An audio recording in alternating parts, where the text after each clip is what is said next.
Pecados espectaculares, por John Piper. Capítulo 8. Judas Iscariote, el suicidio de Satanás y la salvación del mundo. El objetivo de este libro ha sido mostrar que una y otra vez en la historia del mundo, los pecados que han generado giros drásticos en las épocas y han cambiado el curso de la historia jamás anularon, sino más bien cumplieron el propósito global de Dios de glorificar a su Hijo y salvar a su pueblo. Mi oración es que a medida que estas grandes miradas históricas de la soberanía de Dios sobre el pecado se asientan en tu mente, generen un efecto profundamente práctico para hacerlo resistente frente a las terribles penas que nos cortan la respiración y así lo conviertan en un cristiano osado frente a la oposición peligrosa. Es decir, que reciba usted una fortaleza que exalte a Cristo en la calamidad y un valor que exalte a Cristo en el conflicto. Oro para que el Señor teja cuerdas de acero y seda en la tela de su alma.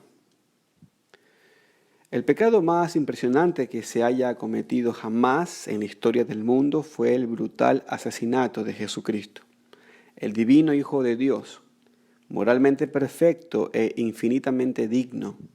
Y probablemente el acto más despreciable en el proceso de este homicidio fue la traición a Jesús por parte de uno de sus amigos más cercanos, Judas Iscariote. Judas fue uno de los 12 apóstoles a los cuales Jesús escogió personalmente y que estuvo con él durante todo su ministerio público. Le fue confiado el manejo del dinero para todo el grupo, registra Juan en el capítulo 13, versículo 29. Era lo suficientemente cercano a Jesús como para mojar su pan en el mismo plato de Jesús en la última cena, como lo registra Marcos, capítulo 14, versículo 20. En la noche de la última cena, Lucas nos cuenta en el capítulo 22, 3 al 6, que entonces entró Satanás en Judas, uno de los 12, al que llamaban Iscariote. Este fue a los jefes de los sacerdotes y a los capitanes del templo para tratar con ellos como les entregaría a Jesús. Ellos se alegraron y acordaron darle dinero. Él aceptó y comenzó a buscar una oportunidad para entregarles a Jesús cuando no hubiera gente. Poco después, condujo a las autoridades a Jesús en el jardín de Getsemaní y traicionó a Jesús con un beso, como lo registra Lucas, capítulo 22, versículo 47 al 48. Con ese acto, la muerte de Jesús quedó sellada.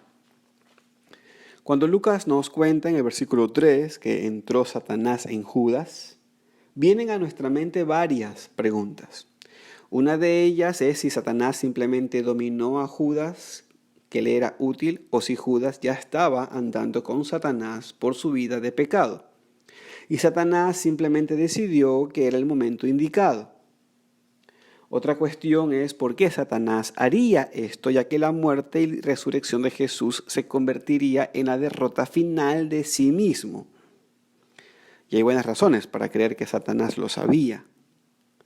Y la tercera y más importante pregunta es, ¿dónde estaba Dios cuando esto sucedió? ¿Qué papel jugó o no jugó en el pecado más impresionante que se haya cometido jamás? Abordaremos esas preguntas una a la vez. Cuando Lucas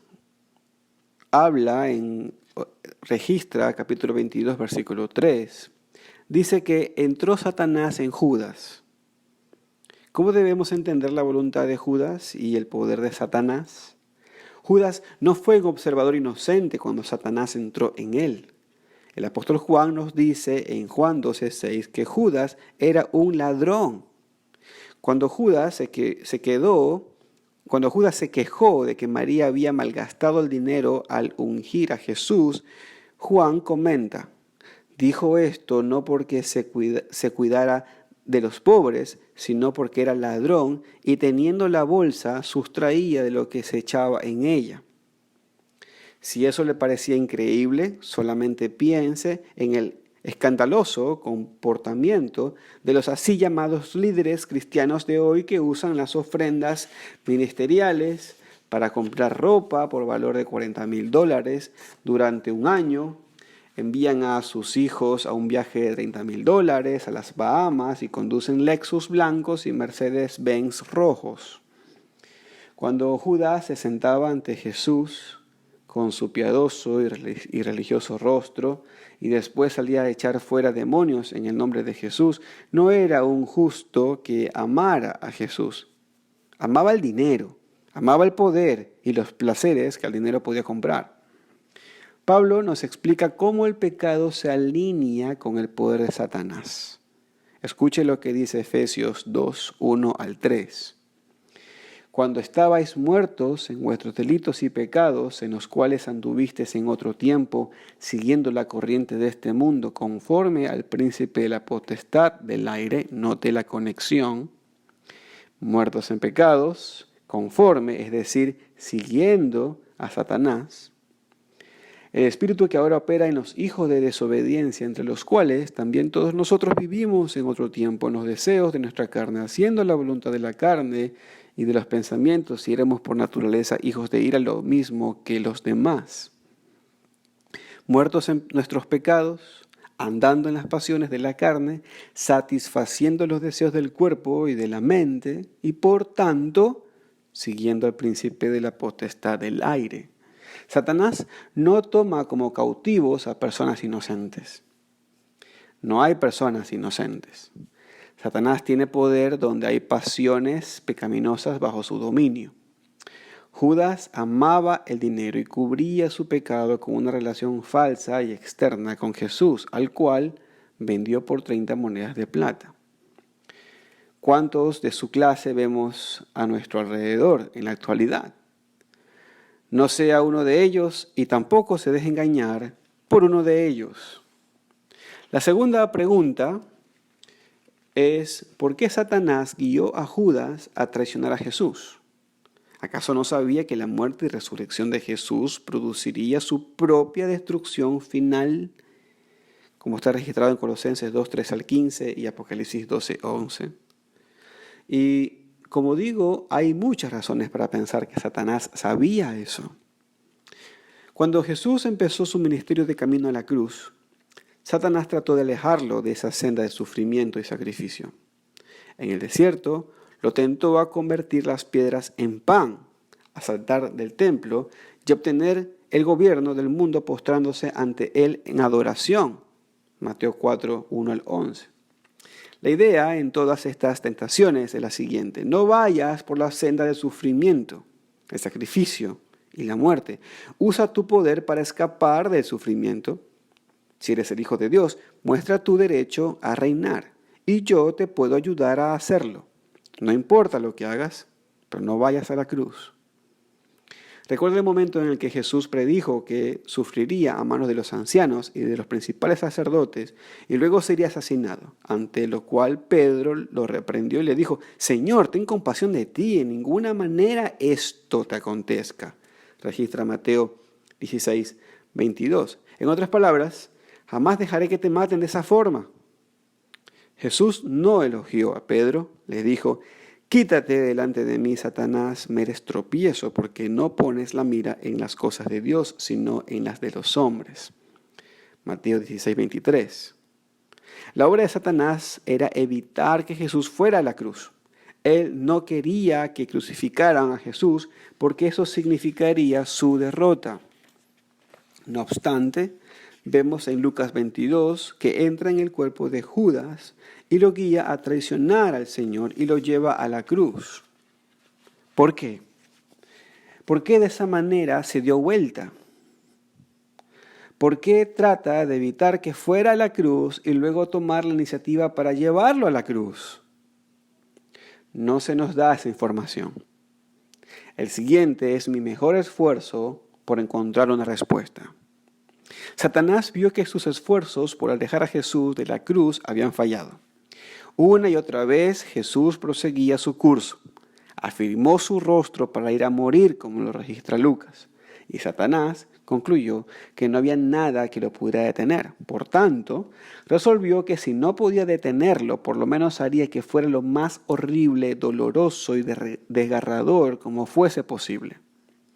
No solo la muerte, sino muerte por traición. La muerte por medio del abandono y la negación, como dice Lucas 22, 31 al 34. La muerte por medio de la tortura. Si no podía detenerla, arrastraría a otros en el acto y causaría tanto daño como pudiera. Hubo una secuencia de pecados impresionantes que llevaron a Jesús a la cruz. Esto nos lleva a la tercera y última pregunta, la más importante. ¿Dónde estaba Dios cuando todo esto sucedió? O más exactamente, ¿qué papel jugó o no jugó Dios en el pecado más impresionante que se haya cometido jamás, el asesinato de Jesucristo? Para responder una pregunta como esa debemos poner nuestras manos en la boca y silenciar toda especulación filosófica. Nuestras opiniones no cuentan en esto. Lo único que cuenta es lo que Dios mismo nos ha mostrado en su palabra. Y la primera cosa que nos muestra es que los detalles que rodean la muerte de Jesús fueron profetizados en la palabra de Dios cientos de años antes de que ocurrieran. Las Escrituras muestran que los hombres malvados rechazarían a Jesús cuando Él viniera. Jesús les dijo, citando el Salmo 118, versículo 22, ¿nunca leísteis en las Escrituras? La piedra que desecharon los edificadores ha venido a ser cabeza del ángulo.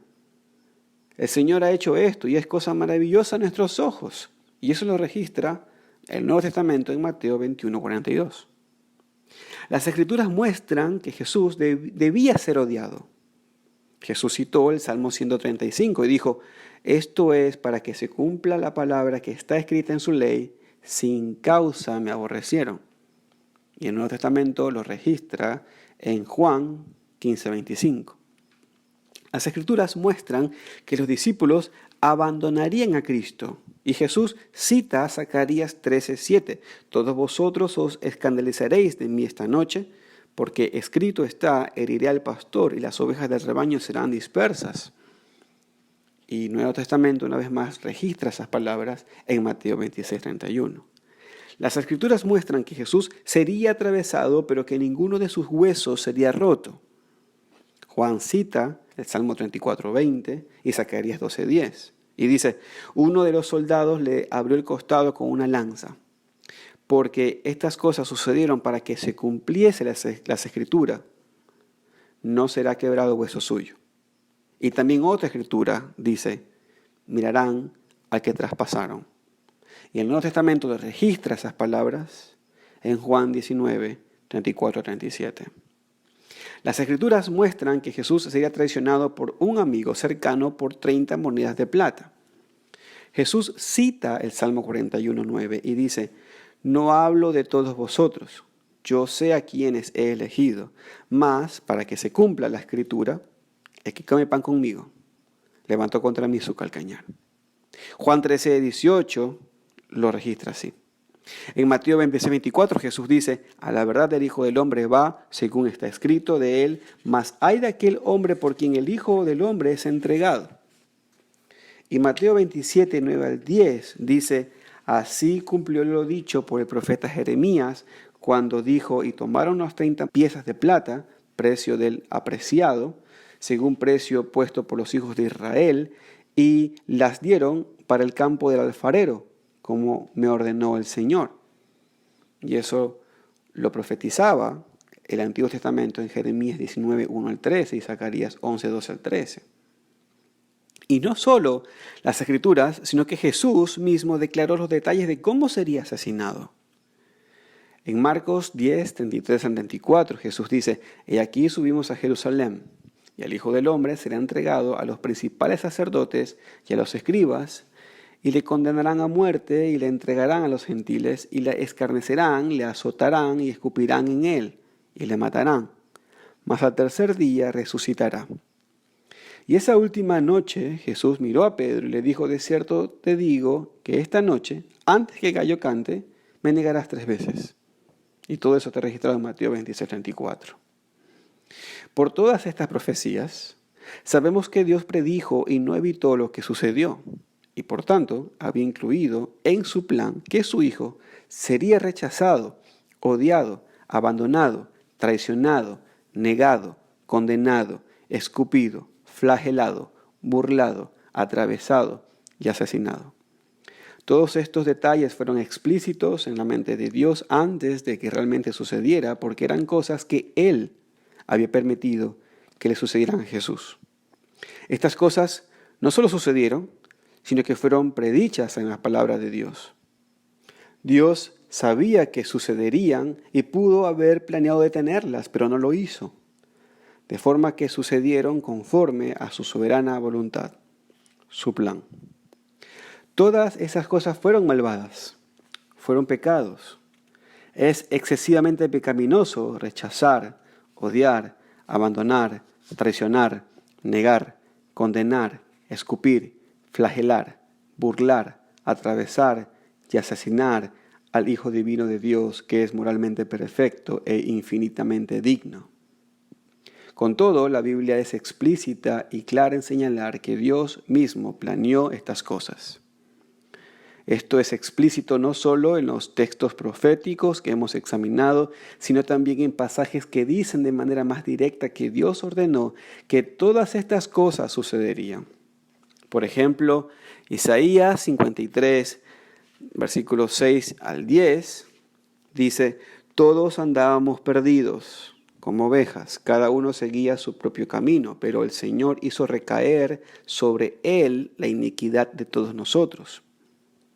Pero el Señor quiso quebrantarlo y hacerlo sufrir. El Señor lo quebrantó. Dios estaba obrando en todas las circunstancias que llevaron a Jesús a la cruz. Detrás del escupir, el flagelar, la burla y el atravesar se encuentra la invisible mano y el propósito de Dios.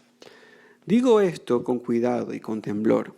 Esta verdad es demasiado grande, demasiado pesada y demasiado aterradora como para explicarla con simplicidad o para ufanarme de ella.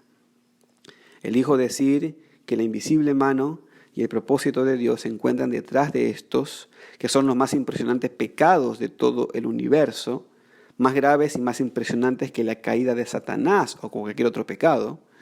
La razón por la cual uso estas palabras es porque la Biblia lo presenta con esas mismas palabras. En Hechos 4, 27 al 28 tenemos la aseveración más clara y explícita sobre la mano y el propósito de Dios detrás de la horrorosa crucifixión de su Hijo. Porque en verdad en esta ciudad se unieron tanto Herodes como Poncio Pilato juntamente con los gentiles y los pueblos de Israel contra tu santo siervo Jesús, a quien tú ungiste para hacer cuanto tu mano y tu propósito habían predestinado que sucediera. Es una forma extraña de hablar, decir que la mano y el propósito de Dios han predestinado que algo suceda. Usualmente uno no piensa en la mano de Dios predestinando algo. ¿Cómo es que una mano predestina? Lo siguiente es lo que pienso. La mano de Dios usualmente significa el poder de Dios ejercido. No poder en abstracto, sino una ejecución terrenal y efectiva de poder. El objetivo de combinar ese término con la palabra propósito es aseverar que no se trata solo de un plan teórico. Es un plan que será ejecutado por la propia mano de Dios. Eso explica Isaías en el capítulo 53, versículo 10. Pero el Señor quiso quebrantarlo y hacerlo sufrir. O de manera más literal, como lo presenta la versión Reina Valera, Jehová quiso quebrantarlo sujetándole a padecimiento. El Señor lo quebrantó. Detrás de Herodes, Pilatos, los gentiles y el pueblo de Israel estaba la propia mano del Padre de Jesús, quien lo amaba con un amor infinito. ¿Por qué debería importarle esto a usted? Debería importarle porque si Dios no fuera el autor principal en la muerte de Cristo, entonces la muerte de Cristo no podría salvarnos de nuestros pecados y nosotros pereceríamos en el infierno para siempre. Como dice Mateo 25:46 y según Tesalonicenses 1:9. La razón por la cual la muerte de Cristo es el núcleo del Evangelio, el corazón de las buenas noticias, es porque fue Dios mismo quien la ejecutó. Romanos 5:8 dice, Dios muestra su amor para con nosotros en que siendo aún pecadores, Cristo murió por nosotros. Si uno separa la actividad de Dios de la muerte de Cristo, se pierde el Evangelio. La buena noticia es que esta es una obra de Dios.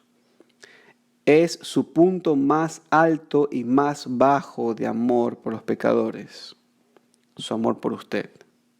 Romanos 8:3 dice, enviando a su Hijo en semejanza de carne de pecado y a causa del pecado condenó al pecado en la carne. Dios condenó al pecado en la carne de Jesús con nuestra propia condenación, de modo que nosotros somos libres. Gálatas 3:13 dice, Cristo nos redimió de la maldición de la ley, hecho por nosotros maldición. Dios maldijo a Jesús con la maldición que nos pertenecía a nosotros, de modo que somos libres. 2 Corintios 5:21 dice, al que no conoció pecado, por nosotros Dios lo hizo pecado, para que nosotros fuésemos hechos justicia de Dios en él. Dios le imputó nuestro pecado a él y ahora nosotros estamos libres ante la justicia de Dios. Romanos 53:5 dice, mas él herido fue por nuestras rebeliones, molido por nuestros pecados. Dios lo hirió, Dios lo molió por usted y por mí, y gracias a eso nosotros estamos libres. La razón por la cual este libro es importante es la siguiente. Si usted se apropia de la verdad bíblica, y oro para que eso suceda, que nos dice que Dios ordena los pecados impresionantes para la gloria absoluta de su Hijo, sin que Dios de ningún modo peque o pierda su justicia o santidad en ese acto, entonces usted retrocederá ante la cruz de Cristo, porque ella es una obra de Dios. Usted no será parte del gran número de personas que llaman un maltrato infantil divino al mayor acto de amor. Usted vendrá ante la cruz y caerá postrado ante ella y dirá, esto no es solo una conspiración humana, esto es la obra y el amor de Dios. Usted recibirá ese regalo como su don más preciado y usted será salvo al tiempo que Cristo será glorificado y yo no habré escrito en vano.